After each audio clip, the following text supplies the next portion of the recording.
இந்த மாதிரி படம் பண்ணால் கண்டிப்பாக ஜெயிக்கும், வசூல் பண்ணும் அப்படின்ற ஒரு நம்பிக்கை மீண்டும் ஒரு முறை இந்த படம் விதைச்சிருக்குன்னாங்க. இது மறுபடியும் சொல்கிறேன், இது எஸ்கே ப்ரொடக்ஷன்ஸ்க்கோ தாய் கிழவி டீமோட சக்ஸஸ் இல்லை, இது தமிழ் சினிமாவோட சக்ஸஸ், தமிழ் சினிமா ரசிகர்களோட சக்ஸஸ். அப்படி தான் நான் அந்த செகண்ட் ஃபீல் பண்ணேன், எங்கள் அப்பா சாகலை அப்படின்னு.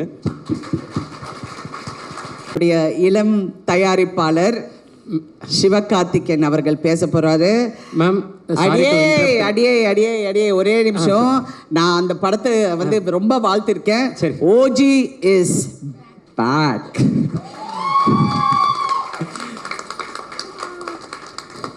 மேம், தாய்க்கிழவி வெற்றி கொண்டாட்டம். முதல்ல இந்த படத்துக்கு இவ்வளவு பெரிய வரவேற்பும் வெற்றியும் கொடுத்த தமிழக மக்கள் எல்லாருக்கும் எங்களுடைய மனமார்ந்த நன்றிகள். இது வந்து உங்களுடைய ஃபேமிலியில் சம்மந்தப்பட்ட ஒருத்தருடைய கதையாக நீங்கள் கொண்டாட ஆரம்பித்ததும், அதை பற்றி வெளியில் வந்த ஒரு பாசிட்டிவ் வேர்ட் ஆஃப் மவுத்தும், அதுதான் இந்த படத்தை இவ்வளோ பெருசாக ரீச் ஆகியிருக்கு. பட் அவங்கள்ட்ட கொண்டு போய் சேர்த்தது ப்ரெஷ் ஷோ. நாங்கள் ரொம்ப ரொம்ப பிலீவ் பண்ணது இந்த படத்தை எப்படி கொண்டு போய் சேர்க்குறதுன்னு போது, ப்ரெஸ்ஸுக்கு ஷோ போடுவோம், மீதி அவங்க பார்த்துப்பாங்க கலை அப்படின்னு நான் சொன்னேன். அதனால தான் ப்ரெஷ் ஷோ வந்து ஃபேமிலி ஷோவாக ஏற்பாடு பண்ணோம். அங்கே நான் வந்து சிவா சொன்ன மாதிரி ஃபீட்பேக் பார்க்க போனது, இங்கே இவங்க என்ஜாய் பண்ணிட்டாங்கன்னா இதுதான் தமிழ்நாடு ஃபுல்லாக நடக்க போகுது அப்படின்றது தான் அன்னைக்கு நான் பார்க்குறதுக்காக நான் துடிச்சிட்டே இருந்தது. அன்னைக்கு நீங்கள்லாம் கொடுத்த வரவேற்பும், நீங்கள் அதுக்கப்புறம் இதை பற்றி எழுதின விதமும், அது வந்து மக்கள்கிட்ட கொண்டு போய் சேர்த்துச்சு. மக்கள் இப்போ அந்த படத்தை எடுத்துக்கிட்டாங்க. இங்கே நாங்கள் படத்தோட வெற்றியை நாங்கள் கொண்டாடிட்டு இருக்கோம். ஸோ பத்திரிகை, தொலைக்காட்சி, இணையதள நண்பர்கள் எல்லாருக்கும் எங்களுடைய மனமார்ந்த நன்றிகள் நீங்கள் கொடுத்த இந்த சப்போர்ட்டுக்கு. இந்த படம் வந்து ஆரம்பிக்கும் போது சிவகுமார் கதை சொல்லும் பொழுது நான் நல்லா சிரித்தேன், என்ஜாய் பண்ணேன். ஆனால் இந்த படத்தில் வந்து எனக்கு டக்குன்னு மனசில் ஒட்டின இடம் வந்து, ராதிகா மேம்கிட்ட கேட்பாங்க பசங்க எல்லாமே, வாரம் பாலசரவணன் கேட்பார், வாரம் ஞாயிற்றுக்கிழமை மதுரைக்கு போனியே, எங்கே தான் அத்தா போனேன் அப்படின் போது எனக்கு ஒரு க்யூரியாசிட்டி, என்ன பண்ணியிருப்பாங்க அங்கே போய் ஏதாவது பணம் சம்பாரிச்சிருப்பாங்களா, ஏதாவது வேலை ஏதாவது பார்த்துருப்பாங்களா, தொழில் இல்லை அங்கே ஏதாவது காசு கிடச்சிருக்குமா, என்னென்னமோ யோசிச்சு பார்த்தேன். அவர் ஓப்பன் பண்ண விதம் வந்து, அவங்க அழகாக பொறிக்கடலை சாப்பிட்டுட்டு ஜாலியாக வராங்கன்னாரு. அந்த இடத்துல இருந்து எனக்கு மைண்ட் ஒரு மாதிரி ஆயிடுச்சு. ஏன்னா எல்லாரும் ஓடிக்கிட்டே தான் இருக்கோம், நமக்குன்னு நம்ம வாழ்க்கையில் 5 நிமிஷமாவது ஸ்பெண்ட் பண்ணுறோமான்றதை அந்த இடத்துல ஆரம்பித்தார் சிவா. அது எனக்கு இப்போ சொல்லும்போது எனக்கு சிலிர்க்குது.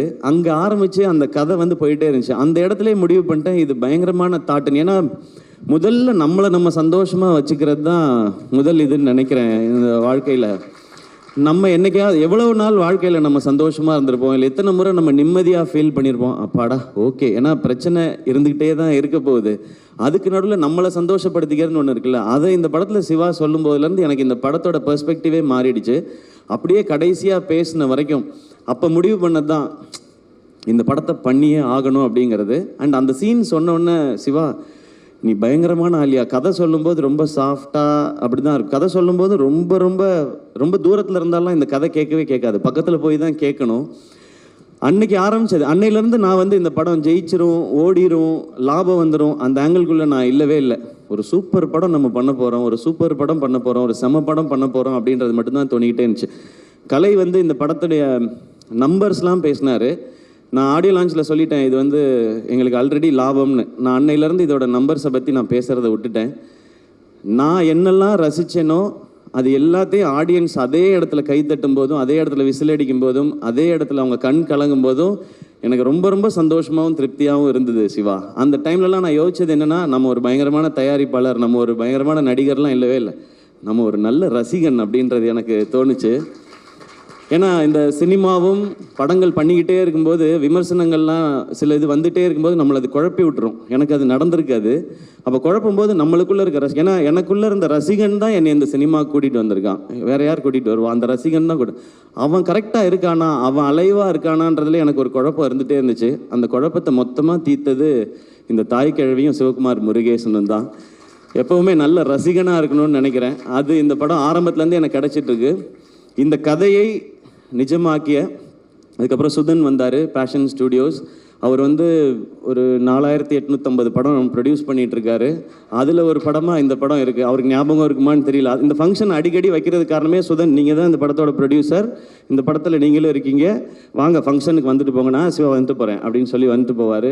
காலையில் ஒரு பூஜை போடுவார், சாயங்காலம் ஒரு சக்ஸஸ் மீட் போவார், அந்த மாதிரி இருக்கார். ஸோ சுதன் உள்ளே வந்தோடனே அவரும் பயங்கர எக்ஸைட் ஆகிட்டார் இந்த படத்தை பற்றி. சுதன்கிட்ட சொன்ன, சுதன் ஜாலியாக இருங்க, இந்த படம் எனக்கு ரொம்ப ஸ்பெஷல். நான் சிவா கார்த்திக் வேணுகோபால்கிட்ட சொல்லிகிட்டு இருந்தேன், இந்த படம் எனக்கு ஒரு குழந்தை மாதிரி, இதை நான் அப்படி பார்த்துப்பேன்னு. அப்படி தான் நான் பார்த்துக்கிட்டு இருக்கேன் இப்போ வரைக்கும். ஸோ என் குழந்தை எனக்கு என்ன காசு கொடுத்துச்சின்னு நான் பார்க்க மாட்டேன். அது சிரிச்சா என் கண்ணில் தண்ணி வரும், அது நடந்தால் எனக்கு தண்ணி வரும். அந்த மாதிரி தான் நீங்கள் பேசும்போதெல்லாம் இருக்குது சிவா. எனக்கு இப்போ பயங்கர எமோஷனல் ஆக்கிட்டீங்க, நான் பயங்கர கண்ட்ரோல் பண்ணிட்டு உட்காந்தேன்.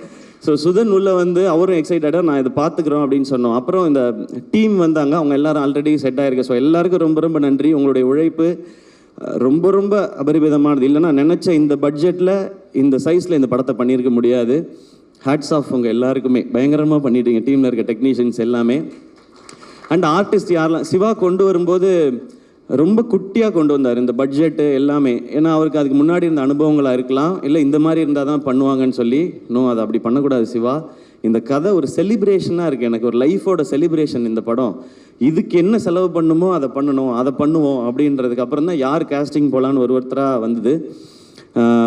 பாலசரவணன் கதை கேட்கும்போதே ஃபஸ்ட்டு வந்துட்டார் எனக்கு அந்த சீன் வரும்பொழுதே. அதுக்கப்புறம் பாலசரவணன் வந்தார், அருள்தாஸ் அண்ணன் வந்தாங்க, சிங்கம்பிள்ளி அண்ணன் வந்தாங்க, முத்துக்குமார், ரேச்சல், இவங்க எல்லாருமே வந்தாங்க. கடைசியாக தான் வந்தார் விநாயக் மகாதேவ்ன்ற மாதிரி. நான் லாஸ்ட்டாக கேட்டேன், இந்த பாட்டி கேரக்டர் யார் பண்ண போகிறாங்க, கிழவி கேரக்டர் வந்து ராதிகா மேம் அப்படின்னு சொன்னாங்க. நான் ஏற்கனவே சொல்லியிருக்கேன், ராதிகா மேம் அந்த ரோலில் அந்த லுக்கில் பார்த்த பிறகு எனக்கு இன்னும் பயங்கர ஜாலியாகிடுச்சு. இன்றைக்கி தேட்டரில் பார்க்குற ஃபீல் எனக்கு அங்கே வர ஆரம்பிச்சிடுச்சு.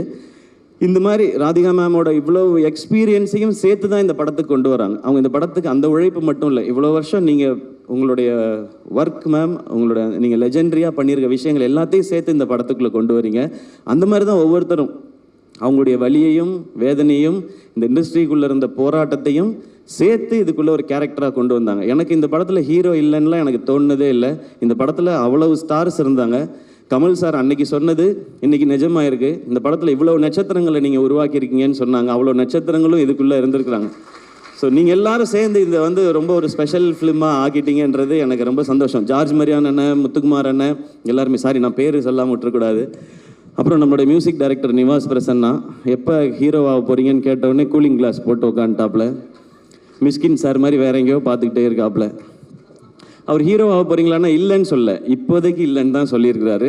ஸோ சீக்கிரத்தில் ஹீரோ ஆகிடுவாருன்னு நினைக்கிறேன். அதுக்கு நீங்கள் மியூசிக் பண்ணுவீங்களா இல்லையா? சரி, அப்புறமா யார் ஹீரோயின்னு சொல்லுங்கள் படத்துக்கு. ஓகே, தேங்க்யூ நிவாஸ், ஒரு அமேசிங்கான ஒர்க். லிரிசிஸ் எல்லாருக்கும் ரொம்ப ரொம்ப நன்றி. இந்த படம் நிறையா பிளெஸ்ஸிங்ஸ் கொடுத்துருக்கு. நான் அதை தான் இங்கே ஷேர் பண்ணணும்னு நினைக்கிறேன். ஏன்னா நிறைய வீடியோஸ் பார்க்குறேன், நிறைய மெசேஜஸ் பார்க்குறேன். நீங்கள் வந்து எங்களுக்குள்ள ஒரு பெரிய ஒரு எம்பவர் பண்ணியிருக்கீங்கன்னு சொல்கிறாங்க. ஸோ பெரிய ரெஸ்பான்சிபிலிட்டியாக பார்க்குறேன். உங்கள் எல்லாருக்கும் ரொம்ப ரொம்ப நன்றி. அதை தான் இந்த டீம் அச்சீவ் பண்ணியிருக்கோன்னு நினைக்கிறேன். இதில் ரொம்ப ரொம்ப முக்கியமாக நான் 2 பாயிண்ட் மட்டும் சொல்லணும்னு நினைக்கிறேன். இந்த படம் என் வாழ்க்கையில் நிறையா பேரை இதை ஞாபகப்படுத்தினதுக்காக பண்ணப்பட்ட படம் தான். ஃபஸ்ட்டு என் அம்மா, 17 வயசில் எல்லாருக்கும் ஏற்கனவே சொன்னதான், இன்னொரு முறை சொல்லணும்னு நினைக்கிறேன். அப்பா இறந்த பிறகு அவங்களுக்கு தெரிஞ்ச வகையில் அந்த குடும்பத்துக்குள்ளே இருக்க காசெல்லாம் பத்திரப்படுத்தி சேர்த்து வச்சு படிக்க வச்சு, என்னையும் அக்காவையும் படிக்க வச்சு கல்யாணம் பண்ணி வச்சு பண்ணாங்க. அவங்க எனக்கு இந்த பவுனுத்தாய் தெரிஞ்சாங்க, அம்மா தெரிஞ்சாங்க இதில். அதுக்கப்புறம் அக்கா 2 குழந்தை பெற்ற பிறகு வந்து இங்கே எம்எம்சியில் எம்டி படித்து கோல்டு மெடலிஸ்ட் ஆகி பேஷனை எப்போ வேணாலும் தொடரலாம்னு நினச்சேன். எங்கள் அக்கா எனக்கு ஒரு பவுனுத்தாயாக தெரிஞ்சாங்க இதில். அவங்களுக்காக பண்ணணும்னு நினச்சேன். மிக மிக முக்கியமானது அந்த கடைசி டயலாக் மேம் பேசுகிறது. படைக்க காக்க அழிக்கன்னு ஆம்பளைங்களை மட்டும் கும்பிட சொன்னவன், படிப்புக்கும் பணத்துக்கும் பொம்பளை தாண்டி காட்டி கும்பிட சொல்லியிருக்கான் அப்படின்னு சொன்னாங்க இல்லையா? அந்த டைலாகை நான் முன்னாடியே உணர்ந்துட்டேன்னு நினைக்கிறேன். எனக்கு கல்யாணம் ஆன நாள்லேருந்து என் வீட்டோட வரவு செலவு எல்லாத்தையும் பார்க்குறது ஆர்த்தி தான். எனக்கு தெரியாது என் அக்கௌண்ட்டில் என்ன பணம் இருக்குது தெரியாது. ஊருக்கு போகணும் ஏதாவதுன்னா, ஆர்த்தி ஊருக்கு போகிறதா இருக்கேன், டிக்கெட்டுக்கு மட்டும் காசு கொடுத்துட்றியா அப்படின்னு கேட்பேன். இப்போயும் அதை நான் ரொம்ப பெருமையாக சந்தோஷமாக வாங்கிக்கிறேன். அவங்க தான் பார்த்துக்கிறாங்க. அவங்க பார்க்கலன்னா என்னால் ப்ரொடக்ஷன்லாம் பண்ணியிருக்க முடியாது. ஸோ ஆர்த்தி, அவங்க எனக்கு ஒரு பவுன் தாயாக தான் தெரிஞ்சாங்க. இந்த மாதிரி ஒவ்வொரு வீடுகள்லையும் அவங்களுக்கு சின்ன சம்பளமாக இருந்தாலும் கொஞ்சம் காசாக இருந்தாலும் அதை அங்கங்கே சேமித்து வச்சோ இல்லை குழந்தைங்கள பார்த்துக்கிட்டோ இப்படி வீட்டில் இருக்கிற ஒவ்வொரு அம்மாக்களுக்கும் அக்காக்களுக்கும் தங்கச்சிகளுக்கும் சகோதரிகளுக்கும் இவங்க எல்லாருக்குமான ட்ரிபியூட்டும் சமர்ப்பணம் தான் இந்த தாய்க்கிழவி படமும் இந்த வெற்றியும். இதை இந்த படத்தின் மூலமாக செய்ய முடிஞ்சது எனக்கு சந்தோஷம். இது என் வாழ்க்கையில் இருக்கவங்களுக்கும் சேர்த்துன்றது இன்னும் கொஞ்சம் பெருமையாகவும் சந்தோஷமாகவும் இருக்குது.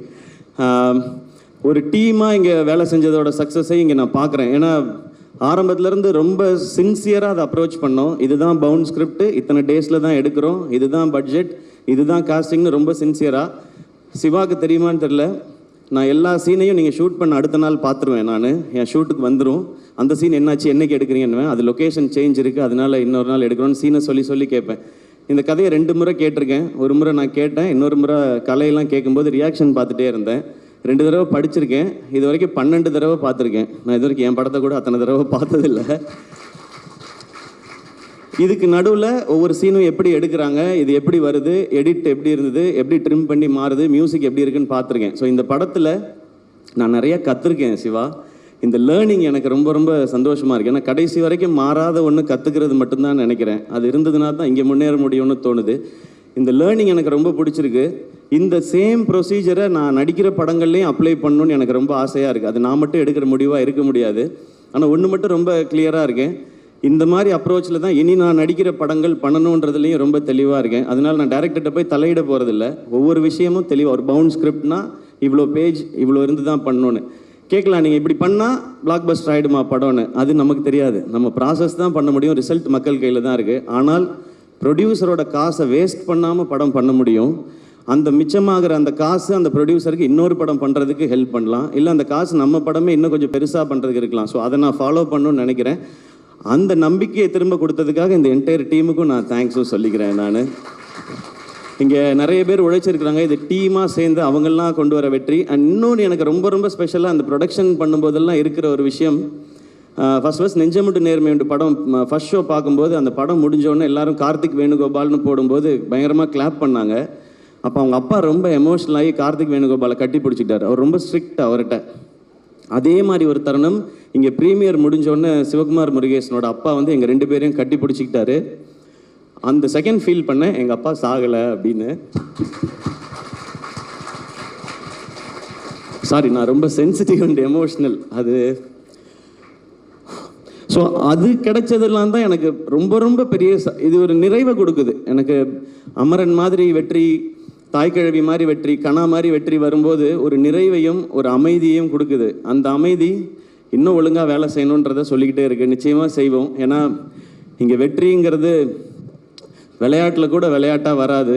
அதுக்கு உழைக்கணும், அதுக்கு ஒரு டீமாக உழைக்கணும். அந்த மாதிரி உழைச்சா வெற்றி எப்பயுமே சாத்தியப்படுங்கிறது இந்த மேடை திரும்ப சொல்லி கொடுத்துருக்கு.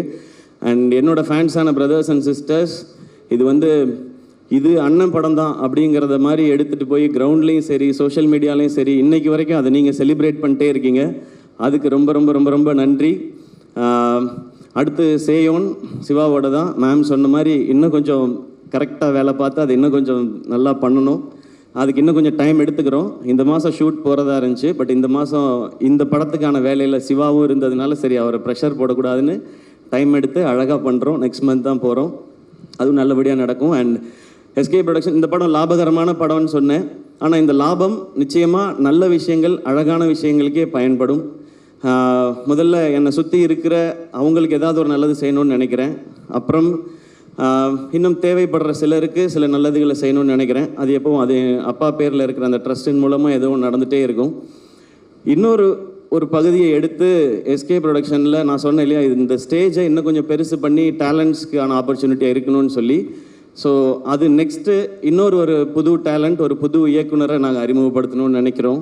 இந்த படம் அந்த நம்பிக்கையும் கொடுத்துருக்கு. அவரை மட்டும் இந்த ஸ்டேஜில் நான் இன்ட்ரடியூஸ் பண்ணிக்கிறேன்.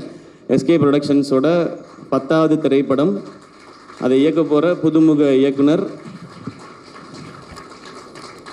ஒரு பெரிய கைத்தட்டல் கொடுத்துடலாம். ஸோ எஸ்கே ப்ரொடக்ஷன்ஸுடைய 10வது படத்தின் டைரக்டர் அம்மாமுத்து சூர்யா. அவர் தான் நெக்ஸ்ட் எஸ்கே ப்ரொடக்ஷனில் லான்ச் ஆகிற டைரக்டர். இவர் தான். இருந்தாலும் ஃபோட்டோவில் கொஞ்சம் சிரிச்சிருக்கலாம். கலர்ஃபுல்லாக இருக்கு.